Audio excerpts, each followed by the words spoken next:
want to start with some of the many unanswered questions about the investigation. You told the Wall Street Journal that it is, quote, very clear to us and to the investigators that this was a person who was deeply indoctrinated with leftist ideology. Can you elaborate on that and be more specific? Well, sure. So that information comes from the people around him, from his family members and friends. That's how we got that information. Again, there's so much more that we're learning, and so much more that we will learn. There will be official charges will be filed on Tuesday, and there will be much more evidence and information available then. And again, we're interviewing all kinds of people, everyone that knows him, and trying to learn more about what that motive actually was. Well, some outlets are reporting that the suspect lived with a transgender partner. Is that accurate? And are investigators looking at this part of his life as a possible motivation?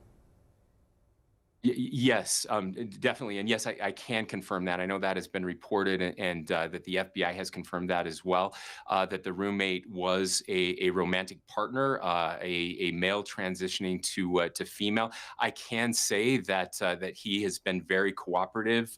This partner has been incredibly cooperative, had no idea that this was happening, and is working with investigators right now. And how is that relevant to the investigation when it comes to the motive?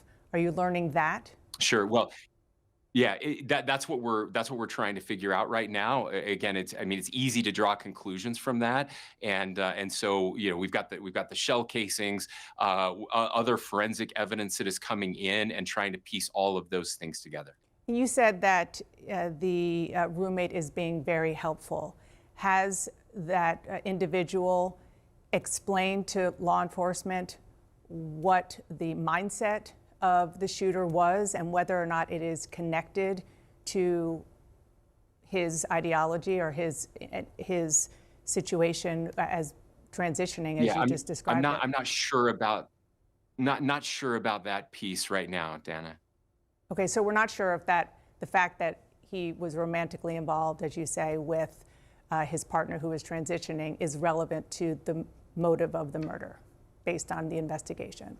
Well, sure. Again, all of these things we're trying to figure it out. I know everybody wants to know exactly why, and point the finger, and I totally get that. I do too. And so I just want to Yeah. be careful, as I haven't read all of the interview transcripts, and so we'll have to wait and see Yeah. what comes out. Yeah, I totally agree with you. We should all be careful. I guess just because that's out there are a lot of people drawing conclusions. And so I'm just trying to get as many facts as we can glean from you, since you have been involved in the investigation. And on that, the social and gaming platform Discord released a statement saying its servers were in no way involved in Tyler Robinson's alleged plot to assassinate Charlie Kirk. But it did say there were, quote, communications between the suspect's roommate and a friend after the shooting, where the roommate was recounting the contents of a note the suspect had left elsewhere. Can you tell us about that note that the shooter left? So I can't yet. Again, those are things that are still being processed for accuracy and verification, and will be included in charging documents. Okay, so but the note was found, or the content of the note is known by law enforcement? Again, I can't Okay. share any specifics. They're looking at everything right now. Understood. I just want to go back to my first question about what you told the Wall Street Journal about that this is a person indoctrinated with leftist ideology. And the reason why I think it would be great to be more specific is because your goal of trying to lower the temperature, you said that this is based on investigation and interviews with people who knew him. Did they just use the term leftist ideology, or did they give specifics? Yeah, there are conversations that were discussed, specifically about Charlie Kirk, other conversations about the direction that this was going. And look, I my job is just to tell people I really don't have a dog in this fight. If this was MAGA and a radicalized MAGA person, I would be saying that as well. If the friends were saying that, I would be sharing that as Hmm. well. That's not what they're sharing. And so I do think it is important again to understand how someone gets radicalized like this. Hmm. And in this case, it happened. As much as people wish it wasn't or don't want it to be this, these are the facts that are being presented to us. If there are additional facts that would point Yeah. otherwise, but family discussions, parents, this is what they're saying, and these again, these things happen, and Yeah. so it's okay to have these discussions.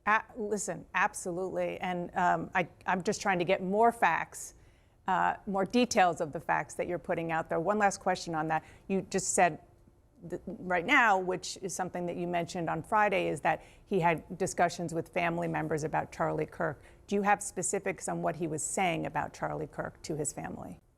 Just not a fan. That's all I can say. Okay, not a specific reason why. Let me turn to FBI Director Kash Patel and something he said yesterday. Governor, he said, against all law enforcement recommendations, we demanded the video footage and enhanced stills of the suspect be released to the public. Who was recommending against releasing that video? Was it Utah law enforcement?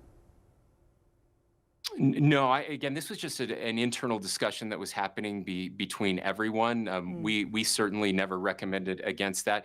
I just want everyone to know how all of this came together. Hmm. This was a co-lead operation. So the FBI was co-lead with the state. We worked very closely together. I think Director Patel would tell you it was flawless. The cooperation between the feds and the state and the locals. I know there was a discussion, and it wasn't, the state versus the feds or the locals versus the feds. It was the feds and the locals and the state versus the feds and the locals and the state. It was everybody just trying to decide, is this a good idea? Mm. The reasons to release it, I think, are pretty obvious, right? It makes it easier for lots of people to see it and maybe find someone. The reasons not to is you immediately get 10,000 tips Yeah. and 50 different leads, and you have to chase all of them down. So that's the discussion, nothing out of the ordinary. Okay. Uh, McKay Coppins from The Atlantic is reporting that President Trump called you after your remarks on Friday, and that the president told you, quote, the type of person who would do something like that to Charlie Kirk would love to do it to us. What was your response to the president in that conversation? Well, it was it was a long conversation, by the way. We talked about lots of things, but it was very sobering. And again, he's not wrong. I mean, as he knows better than anyone, as someone who literally was injured by a bullet. I mean, a fraction of an inch away from being killed a year ago. He understands that better than anyone. I would also just note that he also mentioned multiple times that he was grateful for the press conference and the message that we shared. And so I'm grateful, that he's talked about nonviolence. He's quoted Charlie Kirk on the nonviolence issue. I understand he's also very angry, and I get that. This is his close personal friend, and anger is a normal reaction. So he was grateful for the press conference. Others in his orbit, Governor, were not. Steve Bannon talked about you calling to tone down the rhetoric, saying Spencer Cox is a national embarrassment in a time where we need action. He tells us to sing Kumbaya and hold hands with Antifa. This is not a time for pontificating. This is a time to declare Antifa a domestic terrorist organization and have the FBI go kick down some doors. What's your response to Steve Bannon? Well, again, Mr. Bannon is angry, and rightfully so. And I'm not saying we have to just sing Kumbaya and hold hands. What I'm saying is we actually should disagree. I think Charlie represented that better than anyone. Charlie said some very inflammatory things, and in some corners of the web, that's all people have heard. But he also said some other things about forgiveness. He said some amazing things about when things get dark, putting down our phones, reading scripture, going to church. talking to our neighbors. He said that we have to engage, and that's what I appreciate most about Charlie Kirk. Said if we don't keep talking, that's when the violence starts. Look, there are conflict entrepreneurs out there who benefit from radicalizing us, and I'm not one of those. I don't know that that's particularly helpful, but he is right at this. We need to find out how this happened, and we need to stop it from happening. You called social media a cancer on our society. I know you have made talking about social media one of your key issues as governor of Utah. What should or even can government do to cure this cancer, as you call it? Well, there's some things that we're working on for sure. We have to get phones out of the classroom. We're doing that in Utah. Many states are doing that right now. We have to hold the largest companies in the history of the world with combined $1 trillion market caps. We have to hold them responsible for the algorithms that are pushing us. Again, they're hijacking our agency. They're hijacking our free will with these dopamine hits. Same chemical reaction as fentanyl, getting us addicted to these platforms, and outrage releases a dopamine hit for sure.